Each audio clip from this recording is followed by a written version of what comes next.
პეტრე, დღეს ჩვენ გვაქვს ჰავერბორდი. ვარით ჩამოსულ. რაღაც ახალი ნაყიდია. ხო, და ვნახოთ როგორი იქნება, აბა. ნახე აქ რა დევს. ნეტა რომელი ფერი იქნება აქედან? ჩვენ ნახოთ. და როგორი? რა მაგარია. აუ, რა მაგარი ფერია. ნახე აქ ხელის მოსაკიდებლიც აქვს, ხედა?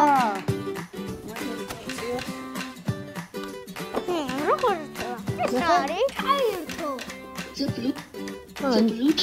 ნახე ლაპარაკობს, ბლუთუზიც ქონია. ეს რა არის გვერდზე? ეს არის მე მგონი დამტენი, რაღაცა საათის მერე უნდა შევაერთო და დავტენოთ, რომ არ უნდა შევაერთოთ. ნუ რა თქმა უნდა დაგჭირდება ჩაფხუტი, ხო? და დამცავი რაღაცები, რომ არ წავიქცეთ პირველად. მოდი, აბა ვცადოთ. მედექი? ჩემი უცდი. მიდი, რომელი მხრიდან უნდა დადგე, იცი? აქედან. კაი, მიდი. მომკიდე ხელი მაინც. აუ რა მაგარია, ნახე. ანათებს გვერდზე, შეხედე? ხო. ზევიდანაც და გვერდზეც. რა მაგარია. რა მაგრა გამოგივიდა, პეტრე? წამოიხა სწრაფად.